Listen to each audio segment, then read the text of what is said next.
"You're expelled, Miss Carter, effective immediately." The words landed like a hammer on 12-year-old Emily Carter's chest. Principal Martin Halstead didn't blink as he slid the paperwork across his desk. The school's red letterhead zero tolerance policy stamped in the top corner like a bureaucratic death sentence.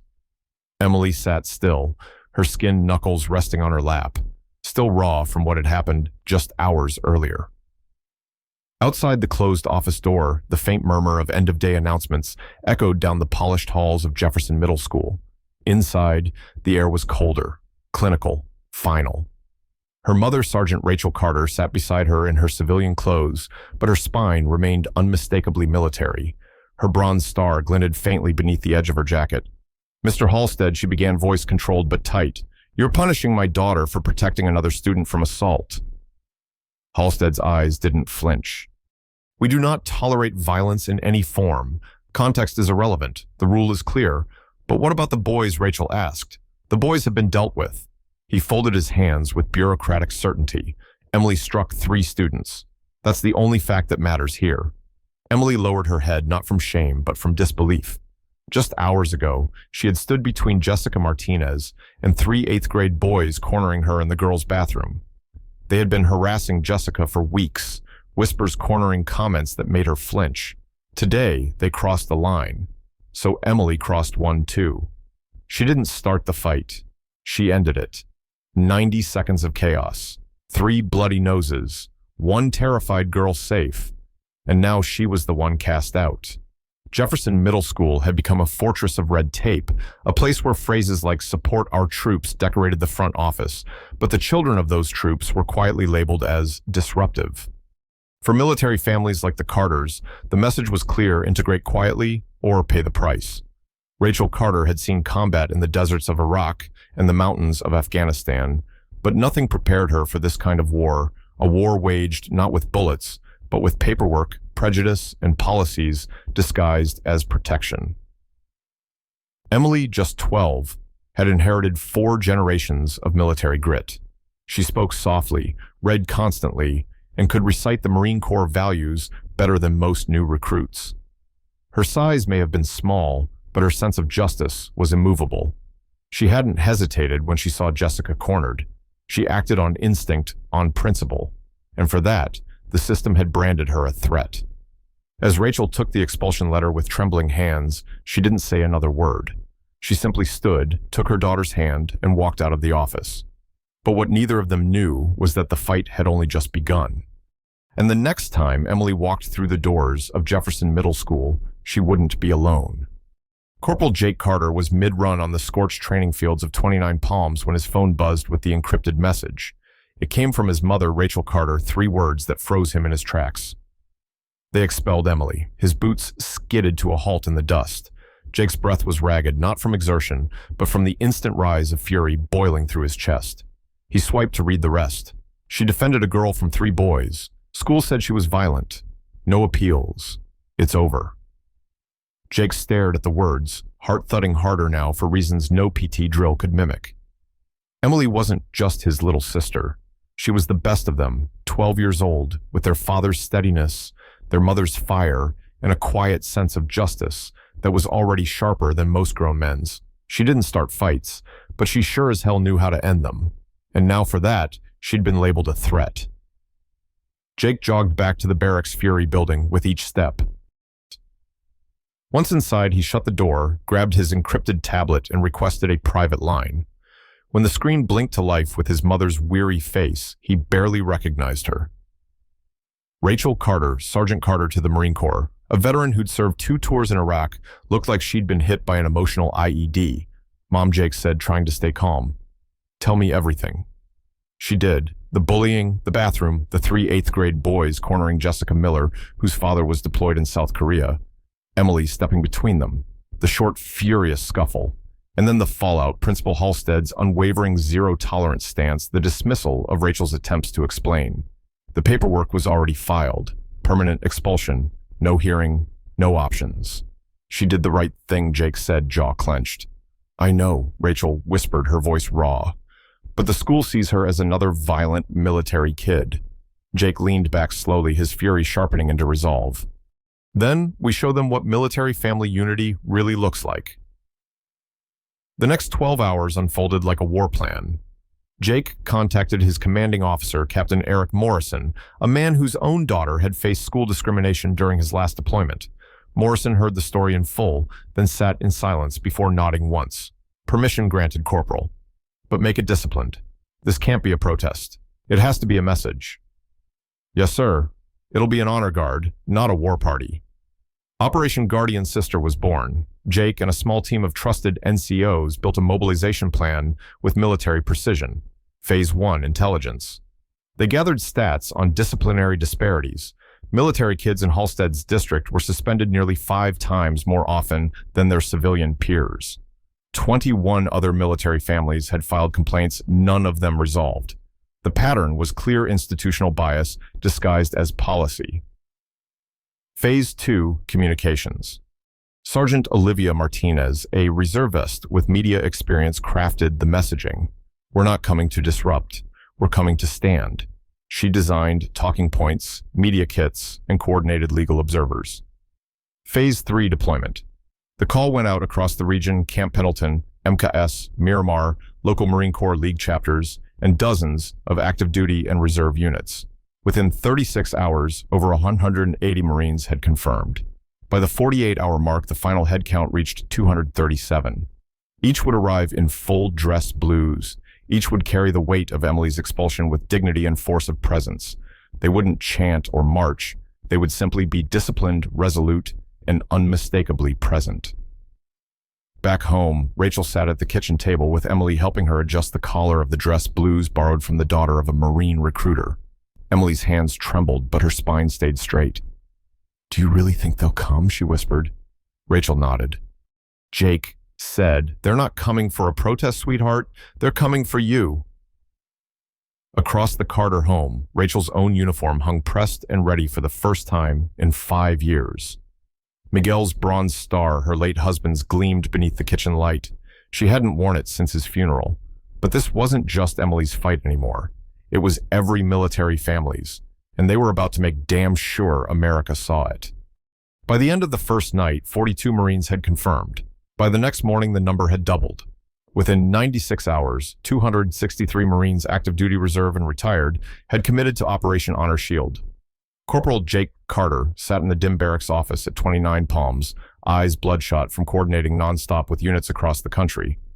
His phone buzzed every few seconds, volunteers confirming arrival times, logistics updates, dress blues being rushed from storage. His younger sister's name had traveled further in 4 days than Principal Halstead's entire 20-year career. Jake's campaign wasn't built on rage, it was built on purpose. Each Marine he contacted didn't need persuasion. He only had to say, "They expelled my 12-year-old sister for protecting a girl from being assaulted. Her name's Emily Carter. She's one of ours." That was all it took. Captain Eric Morrison handled the official cover for the mobilization.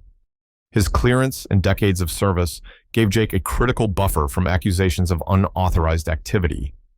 Morrison understood the stakes. He'd seen too many cases where veterans' families were left to fend for themselves. This time, they would not stand alone. The orders were simple: no confrontation, no chants, no flags or slogans, just presence. Marine Corps dress blues, military bearing, silence that spoke louder than any protest ever could. Jake's plan had 3 core objectives: reinforce Emily's honor, challenge institutional injustice with dignity, show every child watching that military families protect their own. Each Marine arriving in Virginia was briefed like they were deploying to a foreign AO. The graduation site was mapped like a forward operating base. Legal observers were positioned. Local law enforcement was informed to prevent misinterpretation. Parking lots were organized for tactical entry. Dress codes enforced down to polished brass and regulation haircuts. Meanwhile, inside the Carter home, the transformation was underway.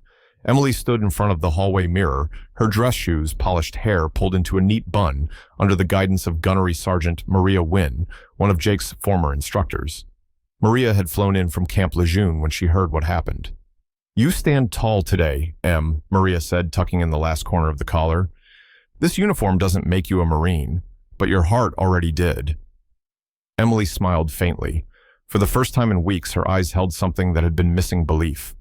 Her mother, Rachel Carter, watched from the bedroom door, silent, proud, and holding back tears.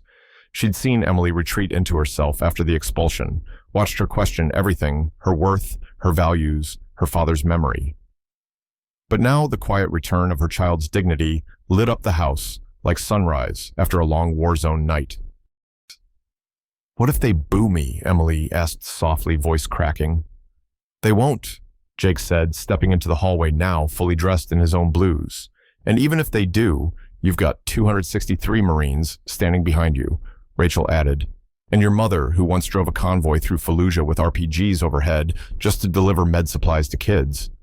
So, yeah, you're covered." Emily straightened. She didn't feel like a victim anymore. She felt like someone ready to walk into her future on her own terms. On graduation day, the venue was already buzzing with whispers before anyone stepped on stage. Parents noticed the first Marines in the parking lot stationed with flawless posture. More began arriving in clusters. A slow, steady river of dark blue and white gloves. Dress shoes clicked in unison. Faces were solemn, eyes forward. By 0930, Marines had filled every empty space around Jefferson Middle School's ceremony tent, along the fence line, beside the auditorium walls. At every corner of the stage, not a word spoken, just presence. Principal Halstead's face drained when he stepped outside to inspect the crowd. This is excessive," he muttered, pulling aside a staffer. "Call the district. Call someone." But there was nothing to stop. The Marines weren't blocking anything. They weren't chanting. They weren't even speaking. They were watching, and that alone was enough to stop the world.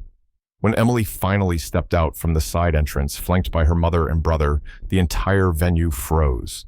She walked toward the stage slowly, her chin lifted, her spine straight. Her borrowed dress blues fit like they'd always been meant for her. Miguel's dog tags, her father's, hung under her blouse, resting just over her heart. One Marine began to salute, then another, then another. Within seconds, all 263 Marines were saluting in perfect synchronization. The audience gasped. News cameras caught it all. Emily paused at the foot of the stairs, stunned. Jake whispered, "Go on, Em. They're here for you." She ascended the stage, every step rising above the shame her school had tried to pin on her. She walked past Principal Halstead without even looking at him. When her name was finally called, the applause was deafening, but louder still was the silence that had preceded it. The silence of military unity, of quiet resistance, of a family bound by blood and oath that refused to let its own fall alone. And for the first time, Jefferson Middle School saw what courage truly looked like. The crowd outside Jefferson Middle School grew still the moment the first Marines stepped onto the graduation field. They moved like one body, disciplined, precise, solemn. Their dress blues caught the early summer sun, a river of tradition and sacrifice flowing into the heart of a school that had tried to erase one of their own. Parents in the bleachers fell silent. Teachers stood slack-jawed. Even the students, many of whom had whispered rumors and scorned Emily for weeks, could only stare. By the time the full formation arrived, 263 Marines stood in crisp columns around the edges of the event space. Their presence wasn't loud. It didn't need to be.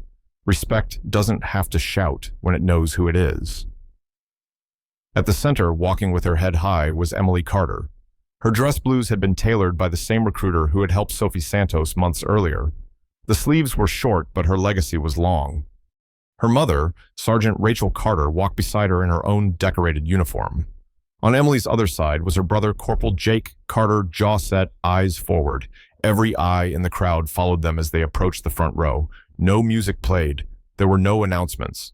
The very air seemed to hold its breath. Principal Martin Halstead stepped toward the microphone with trembling fingers. His rehearsed speech now felt brittle and irrelevant. He cleared his throat, then quickly glanced at the district superintendent seated behind him. But before he could speak, Jake Carter stepped forward. "Excuse me, Principal Halstead." Jake said, his voice calm but commanding. "If I may," Halstead stuttered, "this is a school function." "We're aware," Jake replied evenly. "We're not here to disrupt. We're here to honor. That's all." He didn't wait for permission. Instead, Jake turned to the crowd and lifted the microphone. The Marines didn't flinch, but every civilian leaned in. "My name is Corporal Jake Carter, United States Marine Corps. My sister Emily was expelled from this school for defending another student from harassment. She was labeled violent under a policy that never considered the truth. But I'm not here to argue policy. I'm here to remind you of something far more important." He paused. The silence was heavy with anticipation. "In the Marine Corps, we believe in three things, above all honor: courage, commitment." My sister didn't throw a tantrum. She didn't act out. She acted with courage because no one else did. She stood between harm and someone more vulnerable. That's not violence. That's valor. He turned toward Emily, who stood at parade rest, her small frame resolute. "You don't need to apologize," Jake said, his voice thick with pride. "You already did what most adults are too afraid to do. You did the right thing when it mattered." The crowd murmured. Some applauded. Others simply blinked, stunned. But then Emily stepped forward. She adjusted the microphone with small hands, her voice steady, her words clear. "I didn't expect to be here today. I thought I'd be watching this on a live stream, alone. But I'm not alone." She motioned to the Marines surrounding her. "These men and women stand here not because I'm special, but because I acted like they taught me. My mom served in combat. My brother serves now, and I'm proud to be a Marine's daughter." Her voice grew firmer. "I'm not sorry for protecting my friend. I'm not sorry for refusing to stay silent. And I will never be sorry for standing up when someone needed help." Then she looked directly at Principal Halstead. "What I did may have broken your rules, but it didn't break my honor." The audience erupted, not with wild cheers, but with the kind of slow-building, deeply respectful applause that grows like thunder from a storm that can't be stopped. Principal Halstead looked to the school board president for backup, but neither moved. The ground had shifted under their feet, control was gone, and truth had taken its place. Then Captain Eric Morrison, in full uniform, stepped onto the stage. The crowd quieted again as he took the microphone. "I don't speak today as a Marine officer. I speak as a citizen and as a witness to what courage looks like in a child." He turned to Emily. "On behalf of the United States Marine Corps and by the recommendation of the Marine Corps League, I am authorized to make the following declaration." He produced a formal certificate signed and sealed. "Emily Carter, you are hereby recognized as an honorary Marine for your bravery, moral clarity, and commitment to defending others, even when it came at great personal cost." He stepped back, and then, without instruction, every Marine in the field moved as one. A simultaneous salute. 263 dress blue arms snapped to forehead level in flawless unison. Cameras flashed, phones streamed, gasps echoed from all directions. In that single synchronized motion, the world changed. Within minutes, video of the salute spread online. The hashtag #HonorEmily trended worldwide. Newscasters called it "The Day Courage Took Center Stage." Military leaders released statements of support. Celebrities amplified her story. The school board was inundated with messages from veterans, teachers, and parents demanding change. But none of that mattered more than the look in Emily's eyes as she turned to her family. Jake reached over and gently placed Miguel's old dog tags in her hand. "You earned these today." Rachel wrapped her arms around both of her children, the tears she'd held back finally falling. And in that moment, on that stage, surrounded by generations of sacrifice and solidarity, Emily Carter wasn't just a child who had once been expelled. She was the embodiment of everything the Marine Corps stood for, and now the world knew it too. The days that followed Emily Carter's honorary Marine recognition sent shockwaves across the nation. The Jefferson School Board convened in an emergency session just 48 hours after the viral salute. Surrounded by public outrage, national media scrutiny, and overwhelming testimony from military families, they voted unanimously to reverse Emily's expulsion. Her academic record was fully restored with distinction, but the ripple effects didn't stop there. A federal inquiry into discriminatory disciplinary practices against military children was launched by the Department of Education, citing the Carter case as its catalyst. Within weeks, both Virginia and 4 additional states introduced bills mandating military cultural sensitivity training for all school faculty and administrators. By year's end, the Emily Carter Protection Act passed Congress, ensuring due process rights for military children in all U.S. public schools.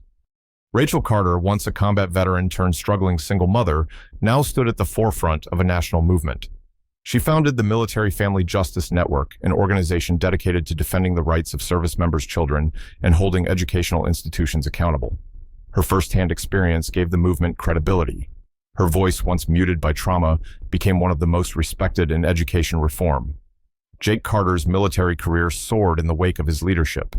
Promoted to sergeant, he was awarded the Navy and Marine Corps Commendation Medal for exemplary service to community and country. But more than rank, he earned the lasting respect of families across the armed forces who saw in him the embodiment of Semper Fidelis not only in battle, but in principle. And Emily, no longer just a girl with bruised knuckles and a tarnished file, received the Naval Academy's Patriot Scholar Award, a full scholarship reserved for future leaders of exceptional moral courage.